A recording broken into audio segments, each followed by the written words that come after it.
Good morning class. बेटा आज हम सेकंड चैप्टर अपना स्टार्ट करेंगे आरओ से। ये है मियाँ नसरुद्दीन और ये कृष्णा सोबती जी का लिखा हुआ है, लेखिका है कृष्णा सोबती। यहाँ पे पिक्चर आपको दिख रहा है। सबसे पहले आज का thought, today's thought is forget the mistakes remember the lesson. Forget the mistakes remember the lesson. हमको अपनी गलतियों से सीखना चाहिए, गलतियों को भुला के उससे हमको क्या सीख मिली ये हमको याद रखना चाहिए। गलती करके और उसको दोबारा न दोहराना, उससे मिली हुई सीख को अपने जीवन में हमको लेना चाहिए। और यदि हम गलती नहीं करेंगे तो हम सीख ही नहीं पाएंगे। यदि हम गलतियों से डर जाएं तो हम आगे कुछ भी नहीं कर पाएंगे, बल्कि गलतियों को न दोहरा के उनसे सीख लेना चाहिए। उनसे हमको क्या शिक्षा मिली है, क्या लेसन हमको मिला है, वो हमको याद रखना चाहिए। ठीक है, तो हमसे दोबारा गलती नहीं होगी, और गलती होगी भी तो जो गलती हमने पहले बार की थी वो दोहराई नहीं जाएगी। कृष्णा सोबती जी का जन्म मैंने आपको पहले भी बताया है। कॉपी वर्क यदि आप नोट कर रहे हैं, नोट्स बना रहे हैं, तो आपको इम्पॉर्टेंट पॉइंट्स भी लिखना है उसमें। और दूसरा, आपको जो इम्पोर्टेंट पॉइंट्स हैं उसमें जन्म, मृत्यु और उनके उपलब्धियां, लेखक, कवि जो भी हैं, और पाठ का नाम, पाठ के नाम के साइड में यदि आप लिख लोगे कि उसकी विधा क्या है। जैसे अब हम जो पढ़ने वाले हैं ये शब्द चित्र है। शब्द चित्र मतलब एक रेखा चित्र होता है जिसको हम पेंसिल से ड्रॉ करके किसी की पिक्चर बनाते हैं और तब हम उस व्यक्ति के बारे में जान पाते हैं। शब्द चित्र में शब्दों के माध्यम से लिखा हुआ रहता है उस व्यक्ति के बारे में, तो आपको पढ़ के उस व्यक्ति का व्यक्तित्व समझ में आ जाता है। आप एक इमेज बन जाती है आपके सामने, जो लिखा हुआ रहता है उसको पढ़ के, तो शब्द चित्र उसी को बोलते हैं। यहाँ पे कृष्णा सोबती जी का जन्म बताया 1925 गुजरात, जो अब वर्तमान में पाकिस्तान में है। और प्रमुख रचनाएं जिंदगी नामा, दिलो दानिश, ए लड़की, समय सरगम, ये उपन्यास है। कहानी संग्रह है उनके। प्रमुख सम्मान उनको साहित्य अकादमी अवार्ड मिला था, हिंदी अकादमी का शला का सम्मान भी मिला था उनको। उसके बाद कई अनेक राष्ट्रीय पुरस्कार भी उनको मिले थे। कृष्णा सोबती जी की बहुत सारी कहानियाँ, बहुत सारे लेख, बहुत सारे साहित्य जगत में उनका बहुत स्थान है, तो उनकी बहुत सारी रचनाएं हैं। यहाँ जो हम पाठ पढ़ने वाले हैं मियाँ नसरुद्दीन, ये एक, मैंने आपको पहले भी बताया कि ये शब्द चित्र है। शब्द चित्र मतलब किसी व्यक्ति के बारे में लिख के वर्णन करना। ये हम हशमत नाम के संग्रह है जो उनका, उससे लिया गया है मियाँ नसरुद्दीन। ये खानदानी नानबाई मियाँ मतलब जो शेफ़ होते हैं, खानदानी शेफ़ जो होते हैं, बावर्ची जो होते हैं, जो अपनी पीढ़ियों से ये काम करते आ रहे हैं, उनके बारे में चैप्टर है। तो हम चैप्टर स्टार्ट करते हैं मियाँ नसरुद्दीन। वो पेज नंबर है हमारा 22 और 23 में आज आपको क्लियर करती हूँ। इसमें यहाँ बताया है कि जो लेखक होते हैं, जो जाते हैं वहाँ एक जगह में, मार्केट में घूमते हैं, तो देखते हैं एक पुरानी सी दुकान है मस्जिद के पास, और उसमें एक कोई व्यक्ति आटा गूँथ रहा है। ये पिक्चर में भी आपको दिखाया है कि कोई व्यक्ति आटा गूँथ रहा है। तो वो पूछते हैं कि भाई, उनको लगता है कि सेवइयाँ वगैरह बन रही होंगी, आटा गूँथा जा रहा है, तो वो पूछते हैं कि भाई ये क्या हो रहा है यहाँ पे। तो उन्होंने बोला कि ये मियाँ नसरुद्दीन की दुकान पे आप खड़े हो, यहाँ पे 56 प्रकार की रोटियाँ बनाई जाती हैं। तो उन्होंने बोला कि कौन है मियाँ नसरुद्दीन।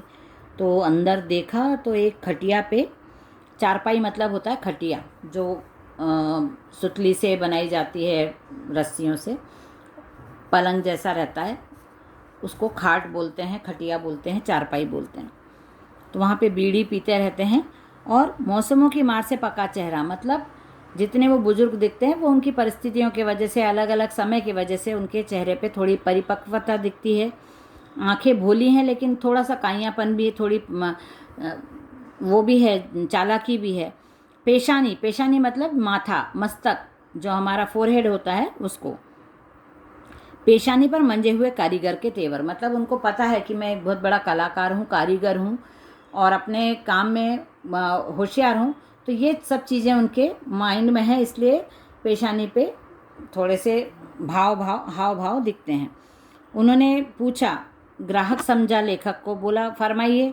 तो लेखक ने बोला कि मुझे आपसे कुछ बातचीत करनी है, यदि आपके पास थोड़ा टाइम हो तो मियां नसरुद्दीन बोले कि हाँ टाइम तो नहीं है लेकिन हम निकाल लेंगे, आपको क्या जानना है बताइए। आप कहीं अखबार वाले तो नहीं हो, न्यूज़पेपर वाले तो नहीं हो? मुझे न्यूज़पेपर वाले बिल्कुल अच्छे नहीं लगते क्योंकि उनके पास कोई काम नहीं होता। न्यूज़पेपर पढ़ने वाले जो लोग होते हैं वो, और जो न्यूज़पेपर के जो लोग आते हैं, न्यूज़पेपर से जो लोग आते हैं वो, उनके पास कुछ काम नहीं होता। और हम तो काम वाले लोग हैं, हमको काम करना ज़्यादा ज़रूरी है और मुझे काम करना पसंद है, इसलिए आप यदि अखबार वाले तो नहीं हो। तो उन्होंने बोला नहीं नहीं। तो उन्होंने पूछा ठीक है आप पूछो, आपको क्या पूछना है। तो बोले ये जो रोटी बनाने का आपको इल्म है, इल्म मतलब हुनर है ना, तो ये शौक़ जो काम है आपको वो कहाँ से आया? तो मियां नसरुद्दीन को गुस्सा आ गया कि ये कोई काम है क्या, मैंने कहीं स्कूल से थोड़ी सीखा है, तो मैं किसी के पास जाके सीख के थोड़ी आया हूँ, मैंने कोई ट्रेनिंग थोड़ी ली है कि मैं किराने वाले के पास गया या फिर मैं कलर कपड़े को कलर करने वालों के पास गया या कांच के काम मीनाकारी करने वालों के पास गया। मैं किसी के पास जाके सीख के नहीं आया हूँ, ये मेरे खानदानी पेशा है, मेरे खानदान से लोग करते आ रहे हैं, मेरे दादा परदादा, मेरे पिताजी ने भी यही काम किया, इसलिए वह काम मुझे देख सुन के समझ में आ गया। आगे भी पिताजी के जाने के बाद मैं उसी काम को करने लग गया, बैठा उन्हीं के ठिए पर, मतलब पिताजी के जाने के बाद वही काम मैंने अपने हाथ में लिया और मैं करने लगा। आपके वालिद मतलब पिताजी, आपके पिताजी।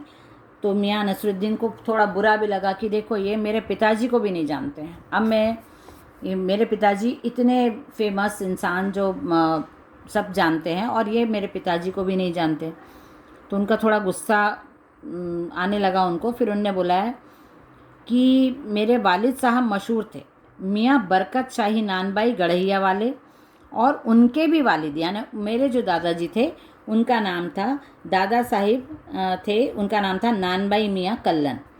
तो ये सब उन्होंने बताया। तो लेखक ने पूछा कि आपको उनकी कुछ नसीहतें, हिदायतें, कुछ उन्होंने आपको इंस्ट्रक्शंस दिए हों वो याद हैं?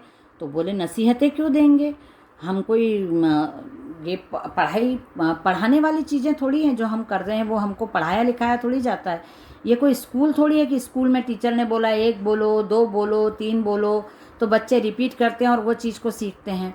हमने तो 2 प्रकार की पढ़ाई होती है। तो बोले अच्छा दूसरे प्रकार की पढ़ाई कैसे होती है? तो उन्होंने बोला कि भाई दूसरे टाइप की पढ़ाई तो ये होती है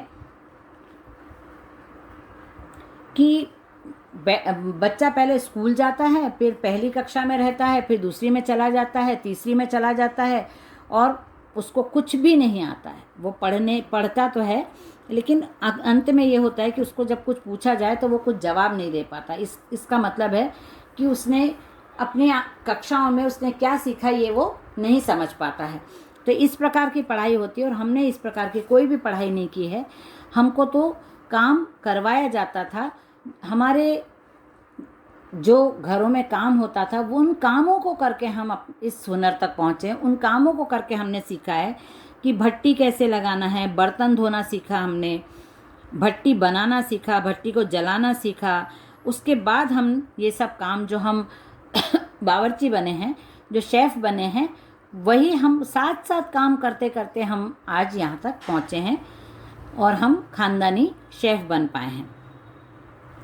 अब यहाँ पे उन्होंने बोला कि उन्होंने ऐसे देखा मियां नसरुद्दीन ने कि जैसे हमको जवाब देके थोड़ा उनको ऐसा लग रहा था कि हम कितने अजीब प्रकार के प्रश्न पूछ रहे हैं।